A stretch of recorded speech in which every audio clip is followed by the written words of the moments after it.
Thanks for having me. No worries.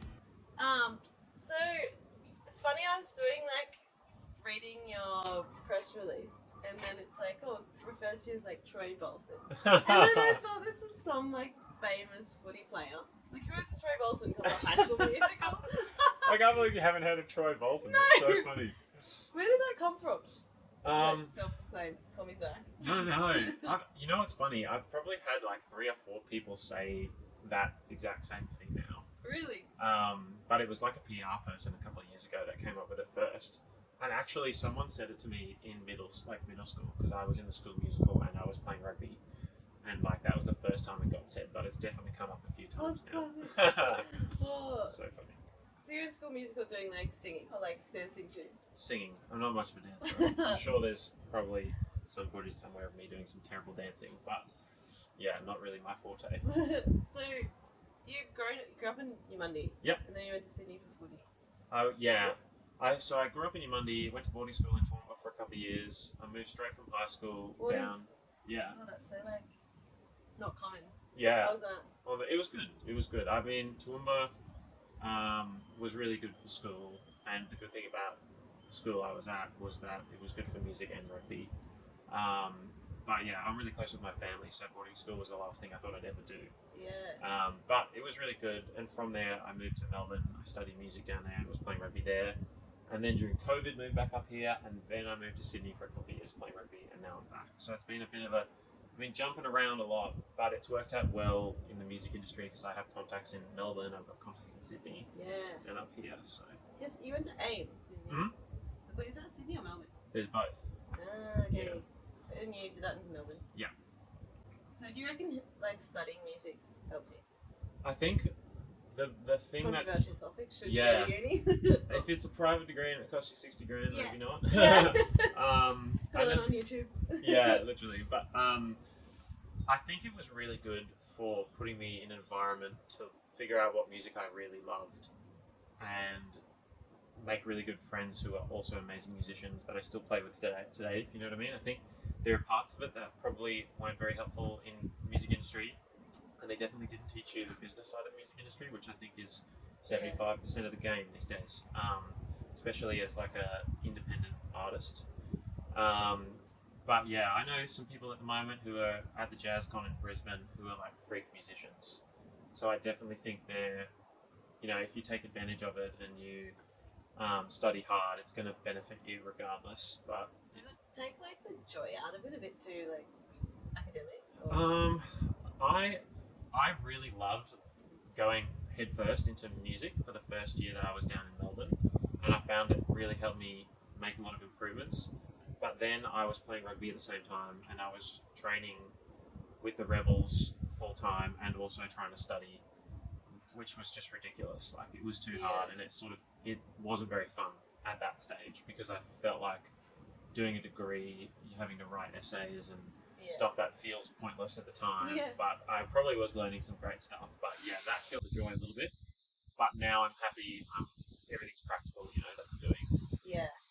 So did you play guitar at AIM? I actually studied songwriting. I wasn't really much of a guitar. I still wouldn't call myself a guitarist first and foremost. I've always been a vocalist. But especially in the last couple of years, I've really tried to work hard on my guitar to accompany my performances and stuff. Yeah. Yeah, right. How did you get into singing?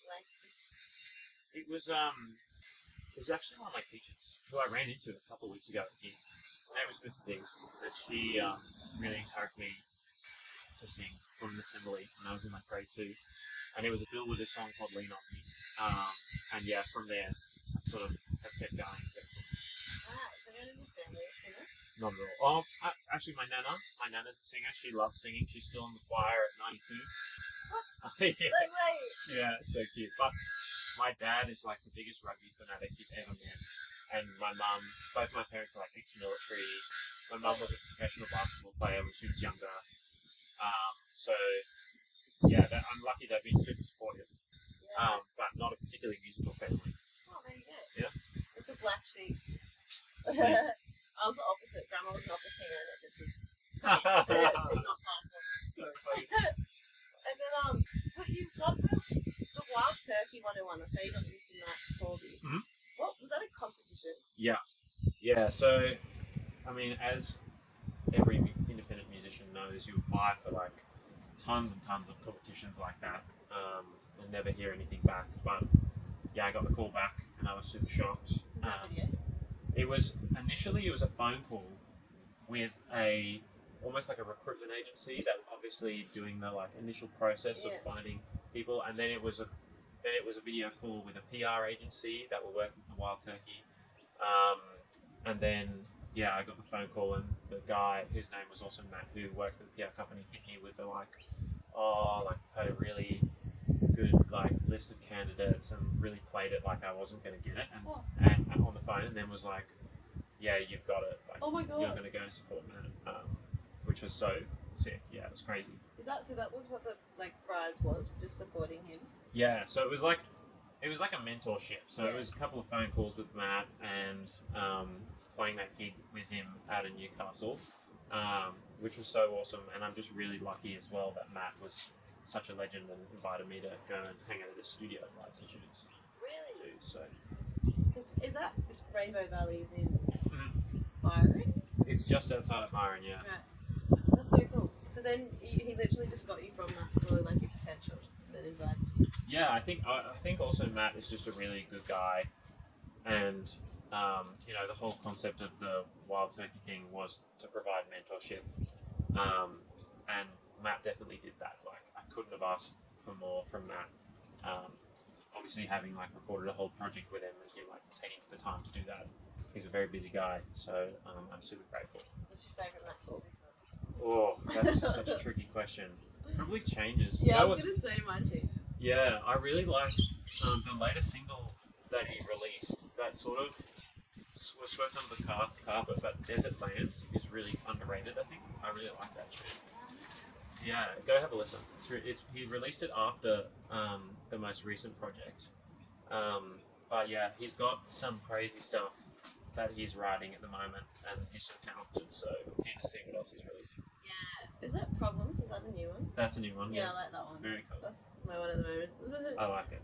So then, have you always written your songs with him? Essentially, I went in and we wrote the first tune that I took into him. I had completely written and ready to go, which was How Deep. Yeah. And I took that song to Matt because I think it's very strong lyrically. It has a really strong story behind it, and it's a very emotional song, which I think Matt really values in songs as well. He's like I'd call him like a purist musician, where he likes stuff that has substance, and I feel like that song has a lot of substance.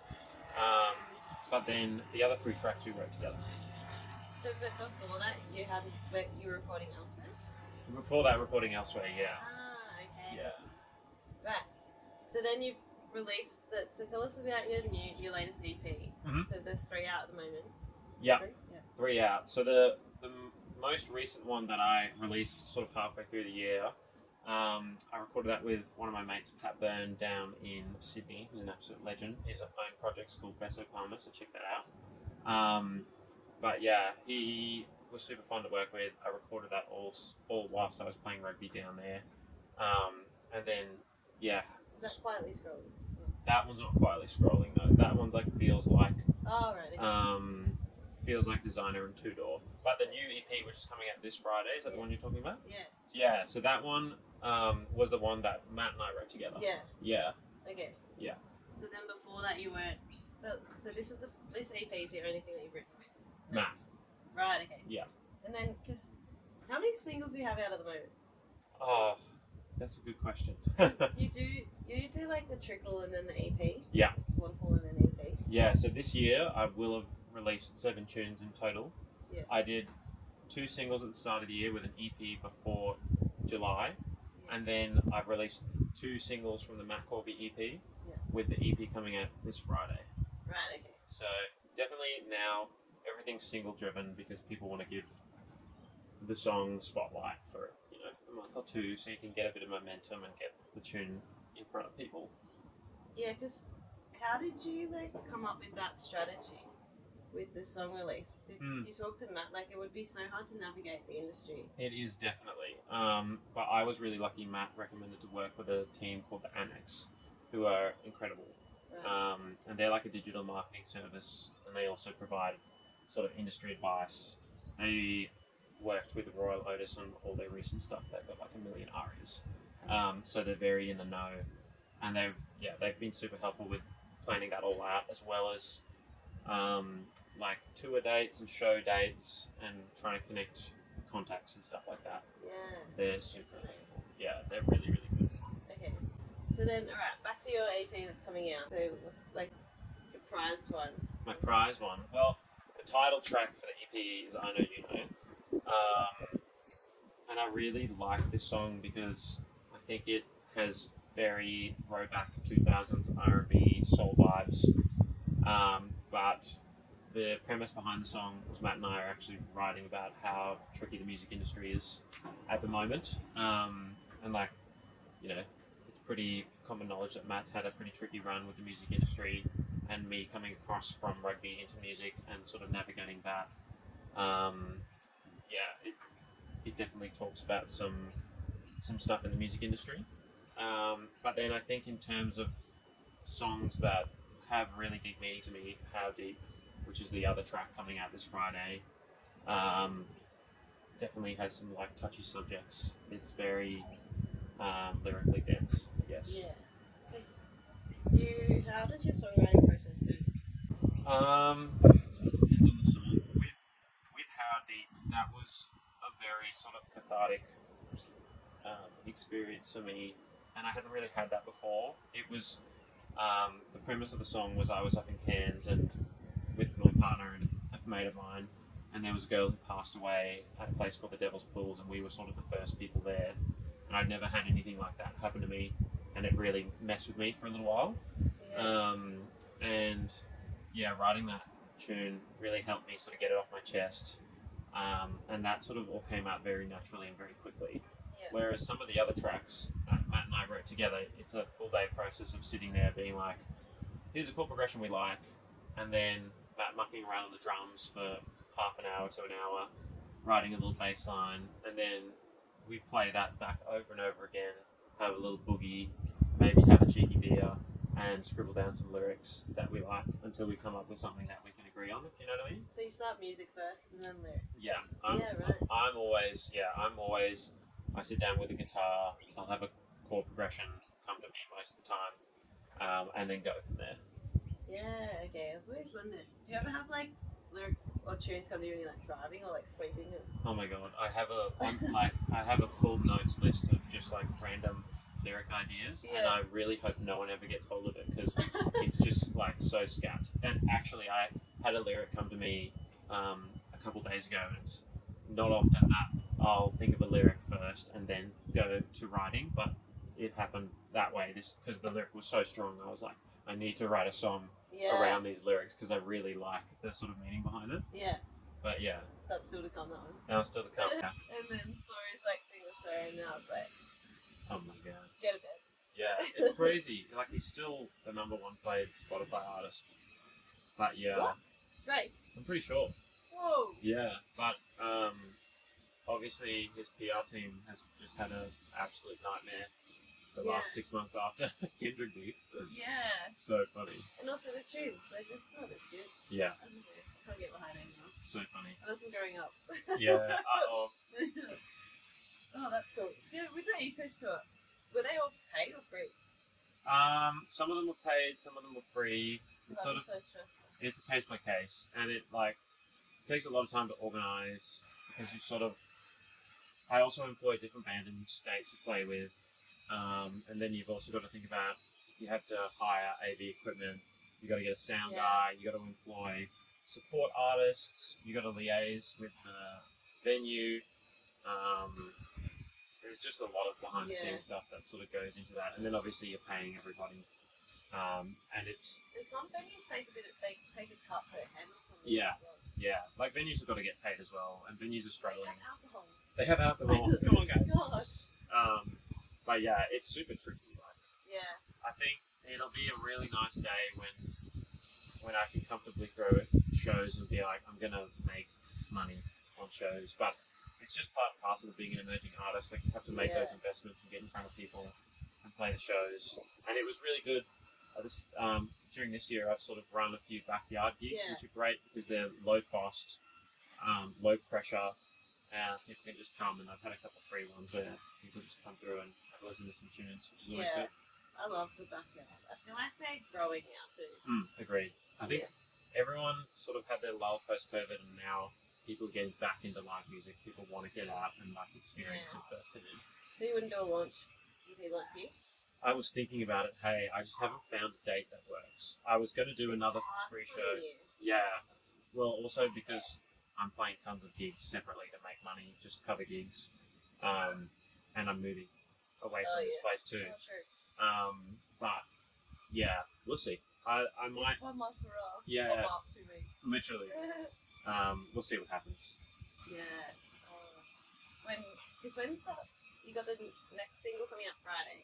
That's the EP. That's the EP dropping. Oh, okay. Yeah. Because there's only 2 not released.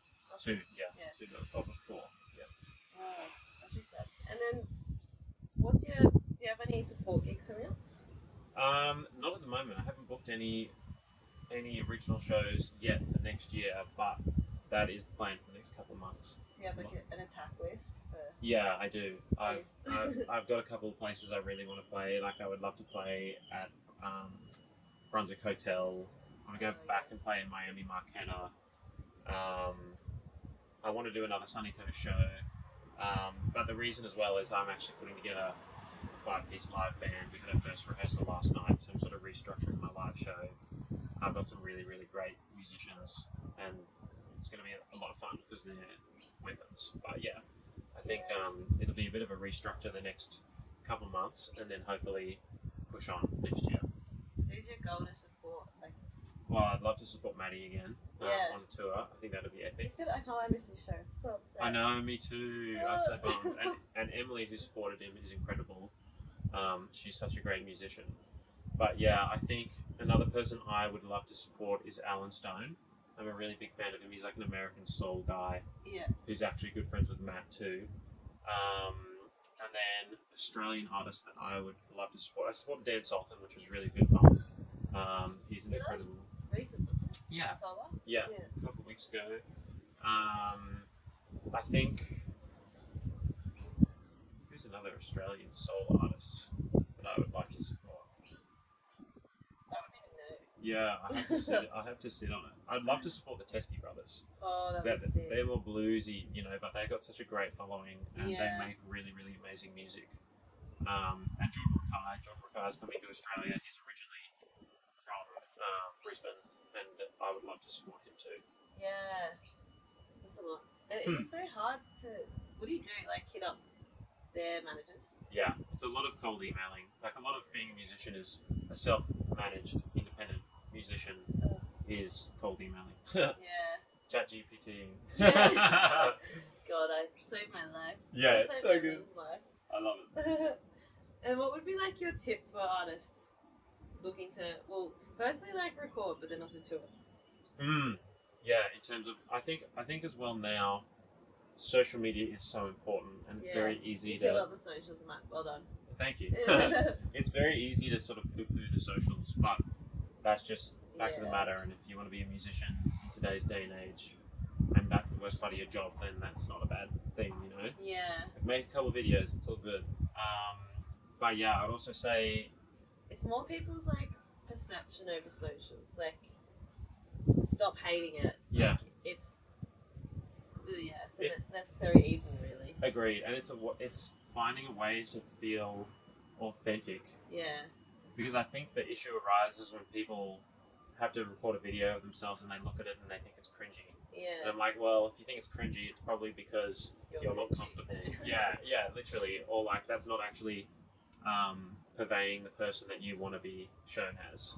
Yeah. But I think for musicians up and coming as well, a really important thing is to like up your musicianship. Like, a lot of people come into the industry, and I think they haven't put the time and effort into becoming a better musician, which I'm definitely still working on as well. But it's about music at the end of the day. Yeah. You gotta write good music. if you want to be a musician. So Do you find it's like a hard level to do like the free gigs, but then saving it for your paid gigs? Like Yeah. that balance would be hard. it's very, very tricky. Yeah. And like super lucky that the Sunny Coast has a lot of paid gigs. Yeah. And it's cheaper than living in say Sydney, where it's ridiculous to play, but to live. Sorry, because the And rent's play, there's expensive. not too much Mm. going on in Sydney. Yeah, I definitely think there's a bit more in like that R&B soul. Like there's a little bit of an underground scene, and there's some great musos down there. Yeah, Um, I remember there was one I used to go, like Big Poppers or something. Yeah, in the city. Downstairs. I Yeah. know the one you're talking And about. I did like Kendrick Lamar's album. Oh, that was fun. So funny. That's actually a really good spot. I really Yeah. like that place. So you saw one in Manly too downstairs, but I think it's gone now. Not the boat shed. No, that's No. still there. That's the grubby, Oh yeah, that's not sold. the cougar spot. Yeah, That's what it is. I reckon. Nah, it's on the waterfront, and there was like a tiki bar sort of vibes. Oh, sick. Did not. There was downstairs was R&B. Oh my god. I don't even know where they would Every be. Friday night for a very long time. I love that. I love that. Yeah. Yeah, no, I do love Sydney. I could definitely spend some more time there. Yeah, it's hit and miss. Yeah. I like Manly. Yeah, I think I would agree with you. I know what you mean. Like, Yeah, the northern beaches gives me like that mixture of Sunshine Coast yeah. and the city. But a little bit of sophistication. Yeah, No exactly. offense, Sonny. How I good. mean, I'm rough as guts anyways. Love it. So bogan. Lies. And then, yeah. Oh, I don't know. Fortunately, like the Brazilian look kind of like saved me. Then you're allowed. We get a little bit of leeway for the South Americans. Yeah. That's terrible. Don't put that. Oh, and then so you got gigs coming up this next few weeks. Any like main gigs you're looking forward to, or just pays bills? Literally just, I'm playing a Christmas carnival out in like Warragalla with the band, which will be really fun. It's out. It's literally 7 hours inland. Like it's going to be a big old drive. But yeah, I had a couple of gigs booked for early next year, but I think venues are struggling, and I've had a couple of places that had to postpone to later on. But yeah, I'll definitely be chasing those up, trying to book in a couple more shows. Hit up the new brewery at Virginia. Oh, is there one there? Yeah. I didn't even know. Slipstream from Brizzy just opened a brewery. How cool. Shameless plug. There you go. Yeah, Slipstream. Yeah, it's opened up. They've opened up the whole space and stuff. It's That's really cool. How good. It started Sunday sessions. We love that. I'll definitely send them a message. Yeah. We love it. And then any gigs that you're looking forward to going to? I'm really looking forward to Jordan Mackay. I've got tickets to that down in Brisbane. I'm really looking forward to... Who else have I got tickets to go see? I really want to see Kate Renata when he comes. There's one other tip that I've got tickets to. Who did I get tickets to? Karangbin. Never heard. You should have a listen. You'd really like it, I reckon. Correct. Yeah, they're like a 3-piece. They do like, it's like psyche soul, I'd almost say, Okay. but it's like perfect for like chill beachy vibes. Oh. You really like So it. They do the good. song Texas Sun with Oh. Texas Sun. Yeah. Yeah. I know that song. Yeah, they do that one. But yeah, I'm super keen to see them. Yeah, that'd be good. Mm. I'm gonna listen to the rest of them. Yeah, get in there. I hate that like some sort of Spotify feeds you. Just it'll feed me that one banger, but not the rest of their music. Yeah, so true. I started saying your music one day. I was like, ooh, good musical rabbit hole. But then Yeah. sometimes you try and get back and it just doesn't happen. Yeah, I know what you mean. Yeah. It's definitely that's one huge thing that's changed in the music industry in sort of the last year. Is like everything's algorithmic now, Yeah. and I think that takes development in itself, and it's only going to get better. But yeah, Yeah. sometimes I'm like listening to my gym playlist. I'm like, all right, I listened to these 5 hip hop tracks for like Yeah. 3 years. Give me something else. Yeah. Oh, it's so bad. The daily mix is always the same stuff. Yeah. So What would you say? Because you're like autumn going like crazy. How did that trigger? I landed a playlist that helped get a lot of streams called Dinner Mood.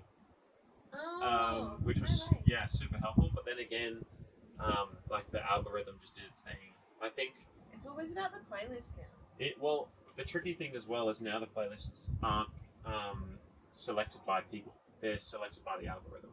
Yeah. So it's like, it sounds so silly talking about algorithms. But yeah, that's just how it's done.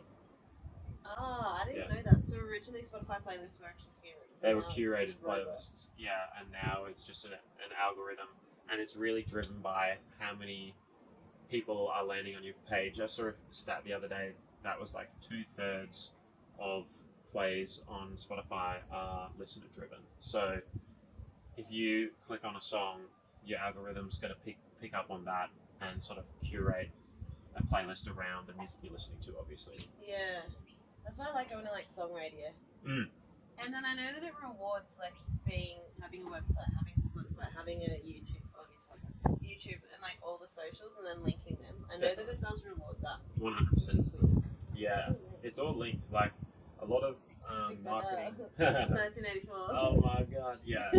It's all they definitely getting that cross-platform movement of listeners coming from social media over to Spotify definitely helps a lot. Yeah. That's why the social media is important. Yeah, exactly. It's funny though how like a lot of the time, well not a lot of the time, sometimes the listeners don't reflect the followers. Yeah. Even like the directs, I know that Alex has said this. Is that the number two? Yeah, it is interesting. I've got friends who might have like millions of streams on Apple Music, but they'll play a live show and can't get people, or vice versa. You get artists who have a huge live following but don't have the streams, and the goal is to have a well-rounded mixture of both. Yeah. But yeah, they're both valid ways to make money. There's no wrong or right way. But I think, a lot of it used to be, and the one good thing about it moving towards algorithmic playlisting is that you could have a little in with someone who works at Spotify who's a curator, get a playlist, and that's going to generate you lots of streams. Yeah. But not necessarily fans, because maybe they're listening in the background. They call it a layback listener. Yeah. Office radio. Exactly. But then, that doesn't exactly translate to fans, and people coming to shows. Whereas now, because of the algorithm, you want those fans online, people who are actually connecting, that are coming across onto the platform, which is actually going to build more of, The good thing on Spotify, like they suggest like, oh, someone's coming near you, buy tickets. Yeah, that's good. That is really good. And I know now they have sort of a setup so you can put your merch on there. And it's really good. Yeah, the merch is good. I saw that. Can everyone do that? Yeah, I think you gotta have Shopify as the only thing, which I need to set up. Yeah. Oh, I've dove into Shopify once. Far out. Yeah. Swiftly move faster. On to the next one. Yeah. Yeah, no. I mean, merch is like, a lot of people say artists are actually just merch salespeople. Like, people make money off merch. I didn't realise that people make so much money. Yeah, that's like, I mean, you've got to have a product to sell, and now it's so hard to make music off the money itself that like merch is the obvious next best physical product. Do you have any like CDs? I actually haven't done CDs, no. Oh.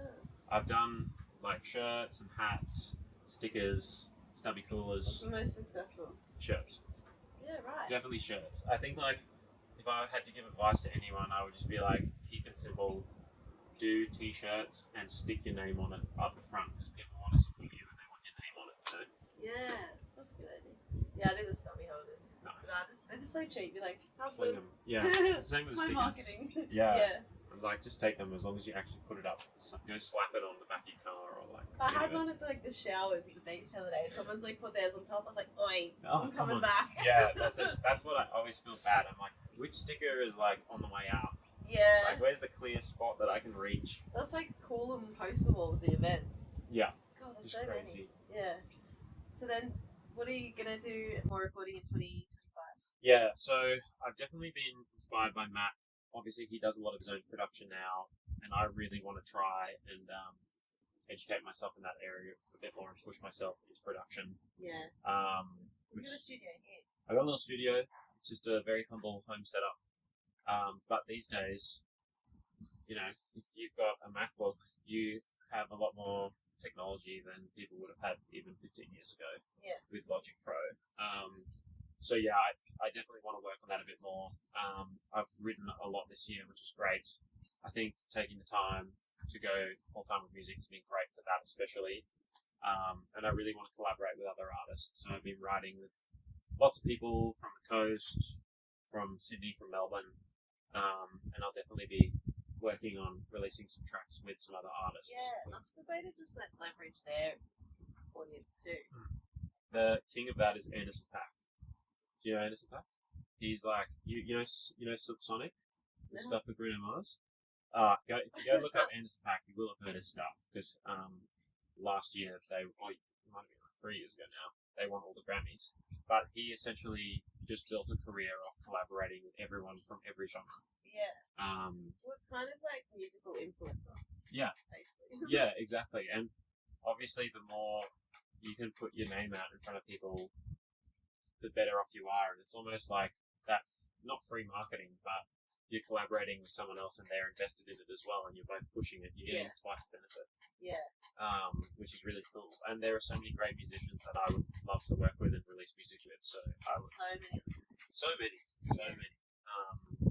So yeah, I'm super keen. Any that you can disclose or so? I would love to release a track with Emily Rick. I think she's incredible, and we did a session last week. And she's originally Sunny Coast, and then sort of between here and Goldie. But yeah, there's quite a few people.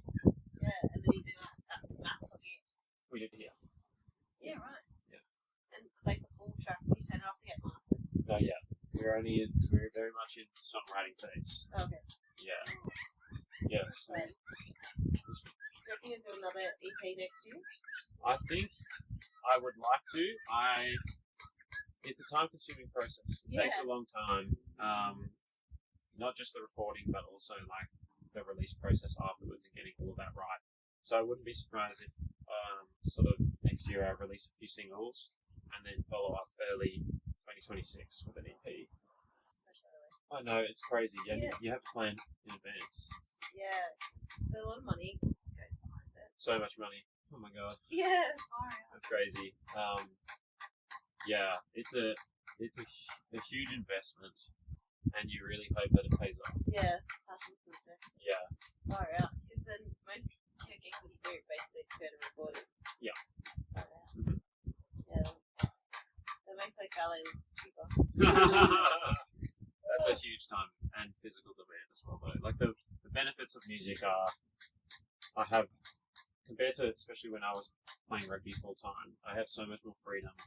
Yeah. My body isn't destroyed all the time, and like, you know, I can get up and go for a surf for a couple hours, and then come and work in the middle of the day, and then go for surf again in the arvo, and it's all on me how I structure my day. Yeah. And there might be days where it's really busy, and or a month when I'm on the road touring.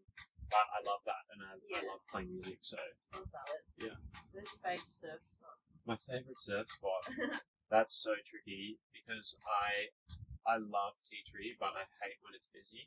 So that's all the time. My favourite spot at the moment is probably Moffat because I'm like 5 minutes down the road. Moffat's is nice. Yeah. It's protected from the wind. Yeah, exactly. Yeah. On a good day, there's a little secret spot that's like I've had some of my best surfs ever at Moffs, but I'm not disclosing. And then would you do an overseas? I would love to. Yeah, it's definitely like doing a sport show internationally. Could Matt hook you up there? Who knows? Go ask him. Yeah. But yeah, I've had mates who've recently gone and done international tours, and I just think that would be a dream come true because I love traveling. Free gigs or paid?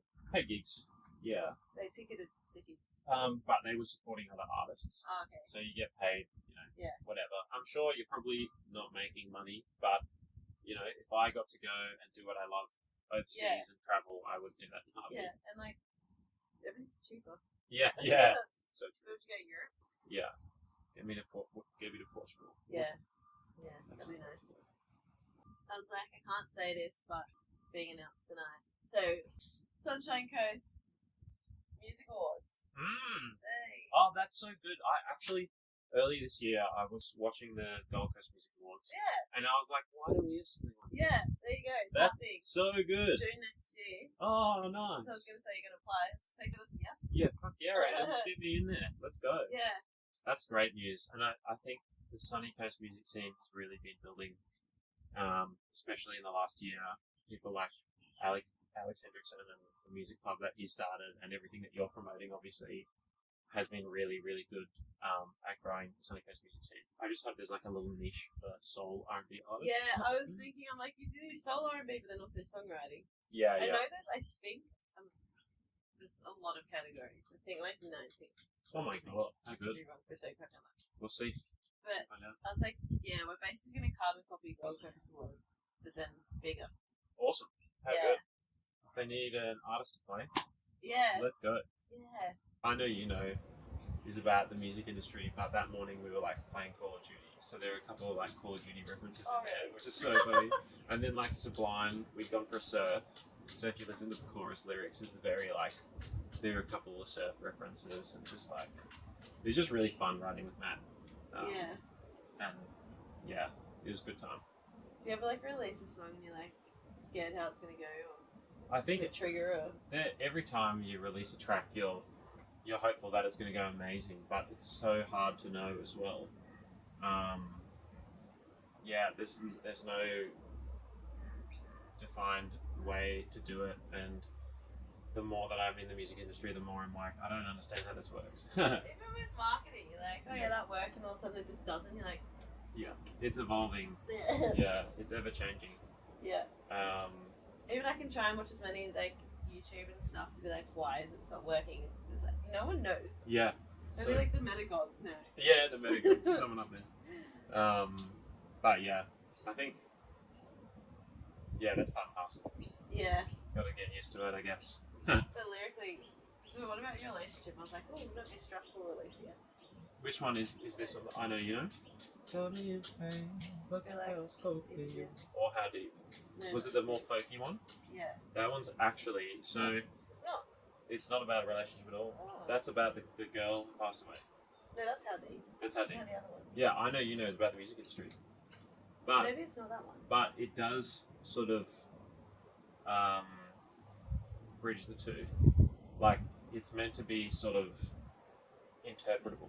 You know what I mean? Right. That's the beauty. That's what I get out of it. Yeah, that's the beauty of music and songwriting, is that That's funny. people can take whatever meaning they want from it, and as long as they connect to it, that's all that really matters. And that song, we definitely went into it. Actually, I took the song with the verse and the chorus already written to Matt, and I told him the sort of direction that I wanted to go musically, gave him some reference tracks, and said, let's just write. And then halfway through the day, I said, okay, this is actually what I wrote the song about. Because Matt's initial interpretation was like you, that it was a relationship song, and it wasn't until halfway through the day that I was like, it's actually about the music industry. That's classic. Yeah, and it works. Like, if Yeah. you go back and listen to the lyrics now, Yeah. you'll see that a lot of it's talking about how you can be taken advantage of in the music industry just as you can be taken advantage of in a relationship. Yeah. And yeah, it's cool. It's cool that you had a different interpretation of it. Yeah, I'm sure there are songs out there that I listen to that are about something totally different. Yeah. Check out the EP drops. This Friday. Today. Yeah, 29th. 29th. 3 days. Oh my god. Let's go. Check out my socials. I'm going to have lots of content. Yeah. Spotify, Clift Music, Instagram at Clift Music. All the good All the things. things. TikTok. Stream on Spotify. Stream on Oh, Spotify. TikTok. Oh, good on TikTok. That's so funny.